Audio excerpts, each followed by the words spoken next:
essa imagem, né, de que uma criança sorrindo. Muitas vezes eu reclamo da vida, mas tem uma criança que está em situação de rua e está sorrindo. Estou querendo romantizar isso porque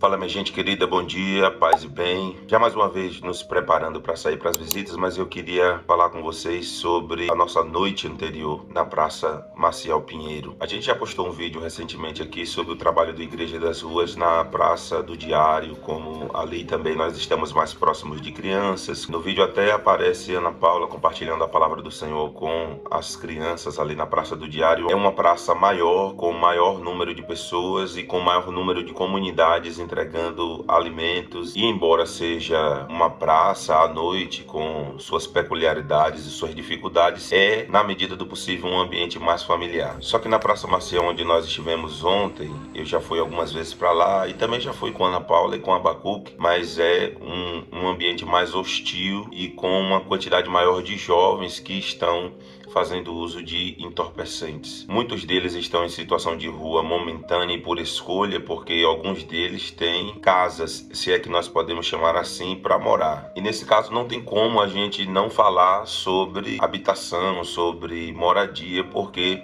esses ambientes onde esses meninos moram muitas vezes é um cômodo apenas, um lugar muito inóspito e insalubre, com pouca coisa para fazer. Então esses adolescentes que passariam o dia dentro de casa ou nas redondezas, eles acabam indo para as praças. E aí são muitas histórias, muitos desses jovens que, assim como eu em algum momento da minha vida, criados sem pai, a ausência de paternidade, eles são tocados também por esse vazio, essa sensação de que não importamos no mundo e de que, já que ninguém liga pra gente, a gente também não vai ligar para nós mesmos, e acabamos nos direcionando a caminhos de tristeza, de solidão e de abismo. Eu me lembro que eu tive uma adolescência internamente falando muito conturbada. Minha mãe sempre cuidou de mim e da minha irmã, mas eu sei que antes de conhecer a comunidade, antes de Jesus me encontrar e me apresentar à sua igreja, eu vivia um sentimento muito forte de solidão e de acreditar que fora do ambiente familiar, minha mãe e minha irmã, ninguém se importava comigo nesse mundo. E a gente percebe mesmo esse drama profundo da juventude sem paternidade.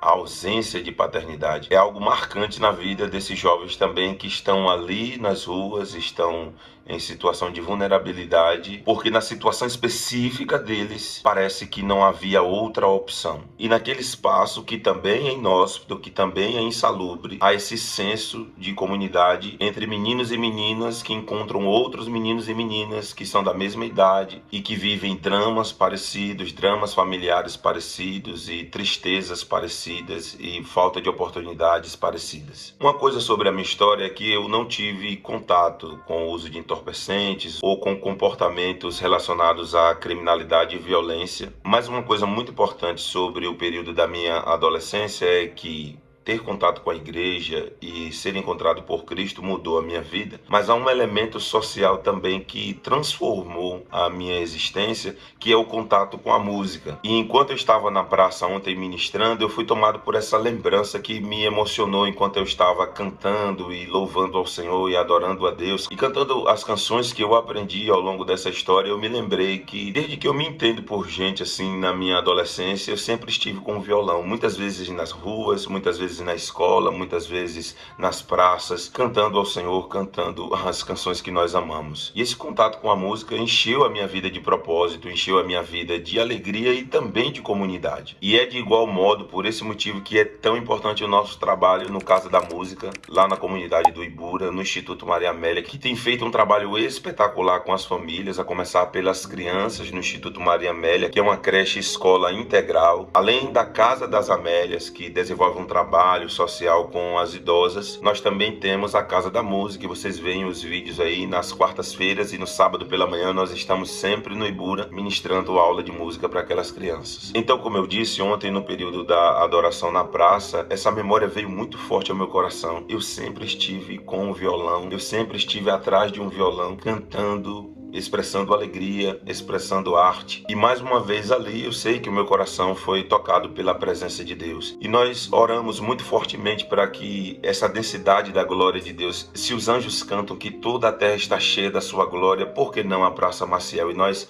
oramos ali, nós ministramos ali, nós oramos pelos adolescentes. Ontem eu conheci o Heitor Gabriel. Heitor Gabriel é o nome de um amigo muito querido nosso, mas ontem eu encontrei um outro Heitor Gabriel com 4 anos de idade, numa situação em que a mãe está grávida e, enquanto grávida, fazendo uso de entorpecentes. E aquele menino veio, nos abraçou, se apresentou, perguntou meu nome, ele tem apenas 4 anos e ele já é um sobrevivente. E ele estava com um sorriso muito forte. Eu tô querendo romantizar isso porque às vezes a gente tem essa imagem, né, de que uma criança sorrindo, muitas vezes eu reclamo da vida, mas tem uma criança que está em situação de rua e está sorrindo. Não, isso não é bonito, isso não é belo, isso não é romântico. Mas naquele momento aquele sorriso tomou meu coração, essa vontade que a gente tem, né? Meu Deus, se eu pudesse levar esse menino para casa. Mas claro, né, a lei do nosso país não permite isso. Ele estava ali com a mãe dele, e embora ela estivesse fazendo uso de entorpecentes e grávida de uma outra criança, eu pude ali ministrar com os outros missionários, orar por ele, colocar as mãos sobre ele. Enquanto ele vinha, tocava o violão, ele se interessou muito ali pelo violão que eu estava tocando, então eu me abaixei e ele estava ali tocando o violão comigo e eu coloquei a mão sobre ele e orei e pedi ao Senhor que desse a essa criança um futuro e uma esperança.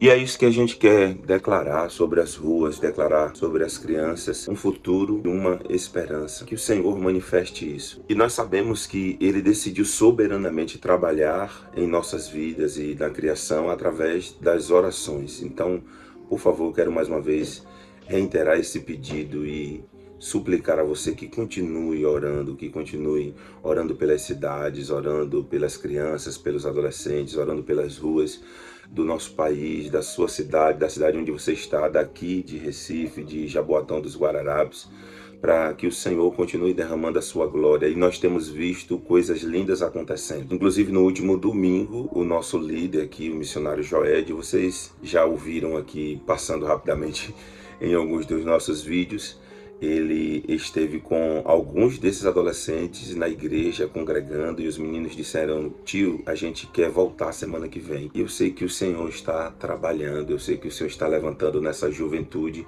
uma igreja. E é esse o ministério, né? Igreja das ruas. E nós estamos assim servindo ao Senhor com alegria e contando com a força do Espírito Santo, com a graça de Deus. Nós caminhamos, nós corremos às vezes, nós paramos às vezes, mas para falar com alguém. E nós não vamos interromper essa caminhada até que a casa esteja cheia, até que o reino de Deus se manifeste com densidade cada vez maior, até ser dia perfeito. Se inscreve no